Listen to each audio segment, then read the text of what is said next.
All right, in just a minute, I'm going to have some major red flags to keep an eye out for when we get to the demand numbers of the market update. So keep an eye out for that. But first, just a little bit of national news. Mortgage rates, as I'm recording this, have dropped for the first time in about 6 weeks. And they're not coming down a ton, but they are declining just a little bit, which is good news if you're looking to buy. This was after some recent job news that was not great for the economy, so mortgage rates did decline. As you would expect with that, mortgage applications did tick up slightly with that news.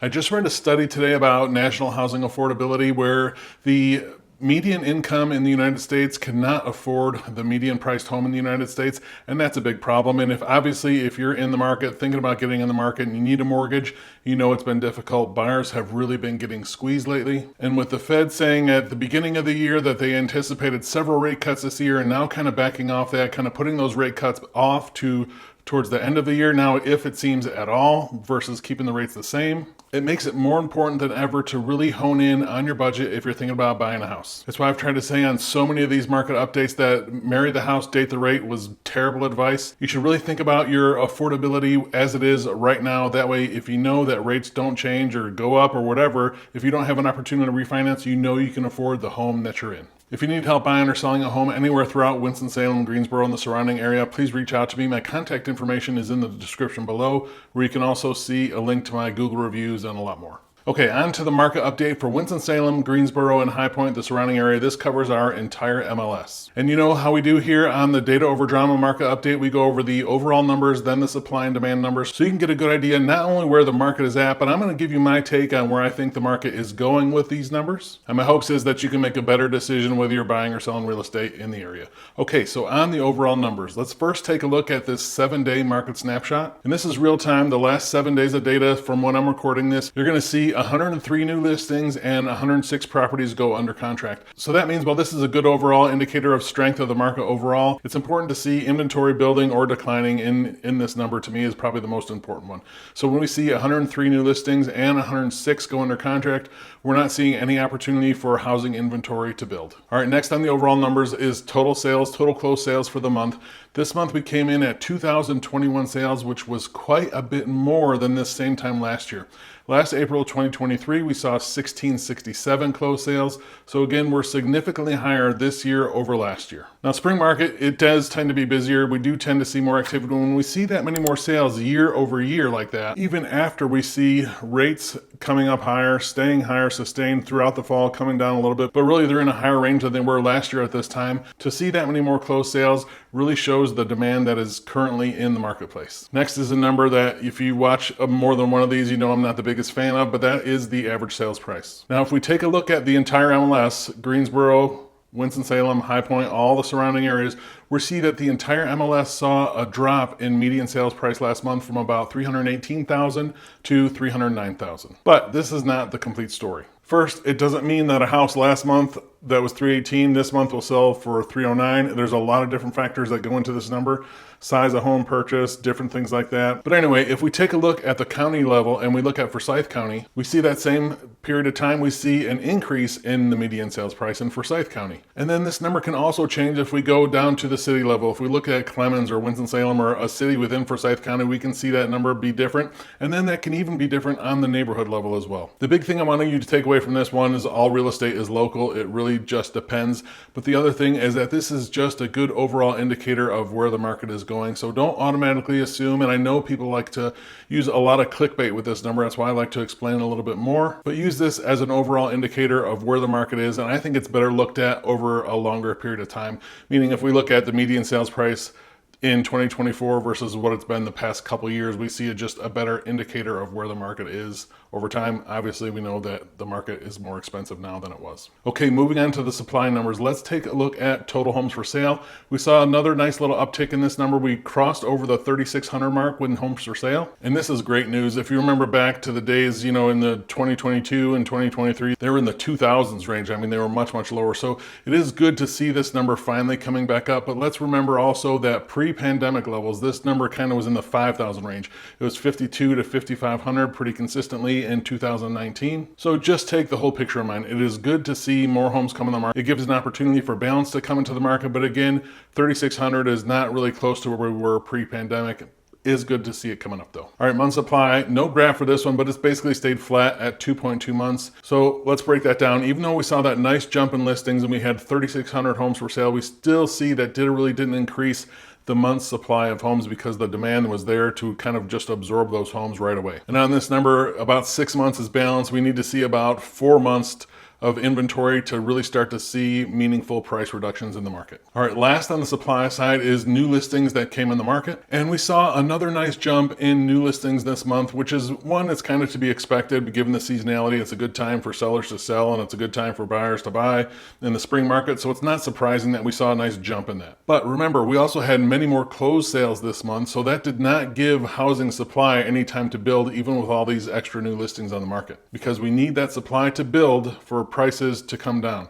So just keep that in mind if you're a buyer or seller. It's why we review the supply numbers first. Now moving on to the demand numbers, this is where I'm going to show you some red flags that we had in here. And this is important to understand just the overall gauge in the market, the demand that is there, because the two sides of our market we have are supply and demand. So we've seen the supply side. Let's look at the demand side to see how many people are out there wanting to buy homes. First is percent of list price. On the last market update, remember I said I anticipated this come up to 100% given the time of the year and just kind of what I was seeing in the market. Well, that's exactly what it did. This number came in right at 100%. This is the list price to sales price ratio. So again, this is on average, right? Homes are selling for on average 100% of what the last list price was. Doesn't mean there aren't some discounts that are out there. It doesn't mean that there aren't some that go over asking price. It just means, that's the overall, when you factor all that in, that's where it comes to. And if you look to the left on the graph, this is very similar to what we saw last year, that dip through the winter and then it comes back up through the spring.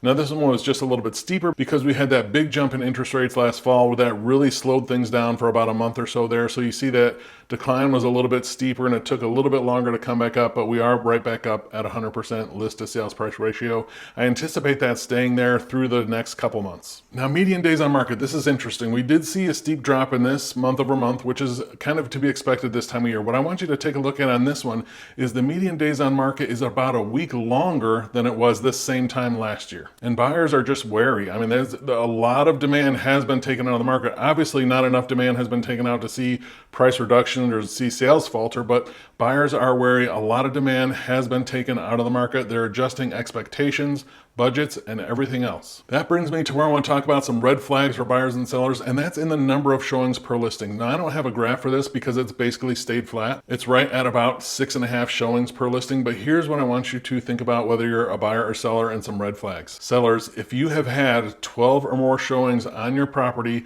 and you have not gotten any offers, that's a huge red flag. There's a problem. By the same token, if you've been on the market for, 7 to 10 days and you've only had 5 or 6 showings, that's a red flag as well because you are below that average of showings per listing and there should be something wrong. Usually points to one of two things. And people aren't wanting to come to see your house for, a variety of reasons. A lot of it comes down to price and condition right now. So if you're not seeing the showings or you're not getting offers, you need to take a look at what's going on with your marketing and your pricing. Buyers, a red flag if you're a buyer and we're talking, say we're on the phone, I want to see 123 Main Street and I'm going to pull it up on the computer, we're discussing it and I'm talking about scheduling a showing. If I see it's this first week on the market and there are already 5, 6, 7 showings in the first day or two, that's a red flag just to get ready because it is probably going to be a competitive situation. And I have seen this in all price points. Usually, I tell people the 400,000 and under price point is super, super competitive, but I've seen multiple offer situations on the first weekend all the way up to a $675,000 price house recently. So it's affecting a wide variety of price ranges, but just know if we're talking and we see that there are a lot of showings scheduled on that first weekend, it's probably going to be competitive. Now, the other side of that coin is if we're talking and I'm going to schedule a showing and it's a blank calendar, especially if it's been on the market for, 7, 10, 14 days. The majority of the buyers that originally wanted to see that are doing the same thing you're doing. They're looking at new listings when they come out. If they want to go see it, they're going to go take a look. So if we're looking and there's not any showings on that calendar or it's been on the market for a little while and we're not seeing any showings scheduled, that's a really good indicator that the demand is not there for that house and it's either way overpriced or maybe there is something in the disclosures that's really wrong with the house or something like that. But what that really means for a buyer is there's an opportunity for a deal there. It's where I really like to tell people about the number of showings on average per listing and then the number of showings to get to pending as well. These are important because we can use these as gauges and then we can negotiate accordingly. I've been able to get some buyers some really good deals on homes that were just slightly overpriced and then just kind of the interest dwindled from them. We were able to secure them for lower than what probably we would have if that home was priced correctly in the first place. It's a mistake we've seen in real estate for years and years and years. When you start too high, it's very difficult to chase that number down because the demand is so right now and people have already ruled that house out. And when they see it's been on the market for, 14 or 21 days or something like that, they assume something's wrong and they're just moving on to the next one. But it could be a great opportunity for buyers if we're not seeing a lot of showings. All in all, the start to the spring market has been really, really busy. The April that we just came through has been my busiest April in the last 3 years. It will be interesting to see as we head into May and June if that continues. The early indication on the numbers say that it should be a busy spring and then head into summer. We'll see, because there is that feeling in the air of buyers are just a little wary and sellers are unsure if they're going to have a house to buy, if they sell theirs, all those things. So stay tuned for the next market update. And if you need help buying or selling real estate anywhere in the area, you can reach out to me directly at jeff@govalentino.com. Thanks.